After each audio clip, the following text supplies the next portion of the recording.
ఓం శ్రీ గురుభ్యో నమః. రసవాదులకు, ఆయుర్వేద వైద్యులకి అందరికీ నా నమస్కారం అండి. సూర్యకార జైనీరుతో తాళకం కట్టే విధానం చెప్తానన్నారు. చెప్పండి గురువుగారు అని అడిగారు. అది చింతపండు, సూర్యకార సమభాగాలుగా తీసుకొని సూర్యకారాన్ని ముందు మెత్తగా దంచుకొని తర్వాత చింతపండులో కలుపుకొని బాగా కలిసేలాగా దంచాలి. దంచిన తర్వాత దాన్ని నిలవుంటే ఉంచుకోవచ్చు, లేదు అనుకుంటే కాల్చుకోవచ్చు, అది మన ఇష్టం. కాల్చేసి జైనీరుకి పెట్టుకోవాలి. ఆ జైనీరు వచ్చిన తర్వాత మాత్రం నిలవ ఉండాలి. కనీసం హీనపక్షం 3 నెలలు నిలవ ఉండాలి.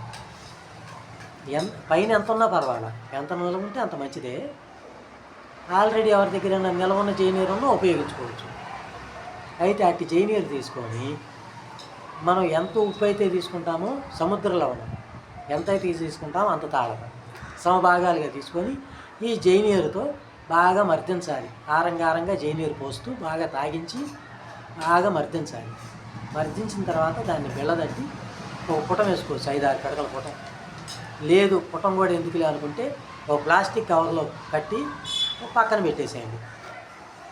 15 రోజుల నుంచి నెల రోజుల్లోపు పుటం వేసినా కానీ, పుటం వేస్తే దాన్ని ప్లాస్టిక్ కవర్లు అవసరం లేదు, ఏమి పక్కన పెట్టేసి ఉంచితే అదేమైందంటే ఈ జైనీరు సున్నం కదా, దాన్ని మెల్లిగా తినేసి తగరం కరిగినట్టుగా కరిగించగలుగుద్ది. అప్పుడు నిలవ ఉన్న తర్వాత నిలవున్న జైనీరు ఉంటే వెంటనే ఉపయోగించుకోవచ్చు, పనులోకి చేసుకోవచ్చు. లేదు అంటే మాత్రం మీరు జైనీరు ఇప్పుడు దించుకుంటే దాన్ని నిలవ ఉంచిన తర్వాత ఉపయోగించండి. అప్పటికప్పుడు తీసిన జైనీరైనా నిలబడుద్ది, కానీ పొగ పోతూ ఉంటుంది, కరగదు. కరక్కముందే పొగ పోతూ ఉంటుంది. అదే నిలవ ఉన్న జైనీరు కాస్త ఎక్కువ తాగించి బాగా చేస్తే కనుక అది తగరం ఎలా కరుగుద్దో అలాగే కరుగుద్ది. తూకం కూడా మీకు 2 తూకాలు కాదు, జైనీరు తూకం కూడా కొంచెం పెరిగే వచ్చుద్ది, తగ్గదు. మెట్లు ఎలా కరుగుద్దో తగరం సేమ్ అలాగే కరుగుతాయి. కనుక ఎవరైనా చేయాలనుకుంటే దీన్ని పెట్టుకొని చేసుకోవచ్చు. రెండోది, తామ్రంలో నుంచి చిలుము తీస్తే బంగారమే అని అనుకుంటున్నారు. అది పురాతన కాలంలో అండి. ఇప్పుడంతా టచ్ మిషన్లు వచ్చినాయి. టచ్ చూపిస్తేనే బంగారం. మనం నిజంగా బంగారం తీసుకెళ్ళి ఇది బంగారం కాదని మిషన్ చెప్పిందనుకో, అది కానట్టే లెక్క వాళ్ళ దృష్టిలో. అలాగా చిలుము తీయటం కాదు, చిలుము పట్టకోకుండా చేయడం.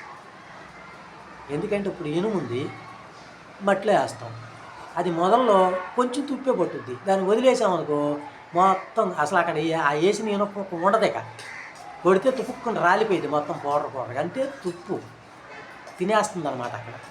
అలాగే రాగి పాత్ర కూడా అక్కడ పడేసామనుకో కొంతకాలానికి అలాగా చిలుము పట్టేసి మొత్తం రాలిపోయింది, ఏమి ఉండదు. కనుక పట్టకోకుండా, తుప్పు అయితే పట్టకోకుండా చేయాలి, చిలుమైనా పట్టకోకుండా చేయాలి. అంతేగాని తీయటం కాదు, తీస్తానికి ఏమి ఉండదు అందులో. తీసేది ఏముంటుంది, తీసేది కాదు, పట్టకోకుండా చేయాలి. చిలుము పట్టకోకుండా, తుప్పు పట్టకోకుండా చేస్తే అవి ఉపయోగపడతాయి. అది విషయం. నమస్కారం, సెలవు. ఈసారి వీడియోలో మరికొన్ని విషయాలు చెప్పుకుందాం.